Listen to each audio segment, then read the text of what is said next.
Squad സെലക്ഷനിലെ പ്രധാന അപ്ഡേറ്റിലേക്ക് വന്നാൽ രോഹിത് ശർമ്മയും വിരാട് കോഹ്ലിയും ODI സീരീസ് കളിക്കുന്നതാണ്. T20 സീരീസിൽ സൂര്യകുമാർ യാദവിനാണ് നായകസ്ഥാനം ലഭിച്ചിരിക്കുന്നത്. അതേപോലെ ശുഭ്മാൻ ഗില്ലായിരിക്കും ODI സീരീസിലും T20 സീരീസിലും വൈസ് ക്യാപ്റ്റനാവുക. സഞ്ജു സാംസണിന് T20യിൽ മാത്രമാണ് അവസരം ലഭിച്ചിരിക്കുന്നത്. അതേപോലെ സിംബാബ്വെ സീരീസിൽ നല്ല പ്രകടനം കാഴ്ചവെക്കാൻ സാധിച്ച ഋതുരാജ് ഗെയ്ക്വാദ്, അഭിഷേക് ശർമ്മ തുടങ്ങിയവർക്ക് ഈ സീരീസിൽ അവസരം ലഭിച്ചിട്ടില്ല.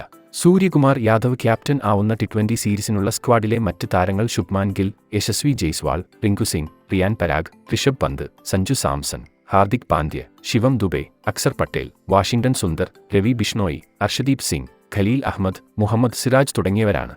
ഇനി ഈ സീരീസിനുള്ള ODI സ്ക്വാഡിലേക്ക് വന്നാൽ രോഹിത് ശർമ്മയും വിരാട് കോഹ്ലിയും ഭാഗമാവുന്ന ഈ സീരീസിൽ ശുഭ്മാൻ ഗിൽ, KL രാഹുൽ, ഋഷഭ് പന്ത്, ശ്രേയസ് അയ്യർ, ശിവം ദുബെ, കുൽദീപ്, മുഹമ്മദ് സിറാജ്, വാഷിംഗ്ടൺ സുന്ദർ, അർഷദീപ് സിംഗ്, റിയാൻ പരാഗ്, അക്സർ പട്ടേൽ, ഖലീൽ അഹമ്മദ്, ഹർഷിത് റാണ തുടങ്ങിയവരാണ് മറ്റ് താരങ്ങൾ.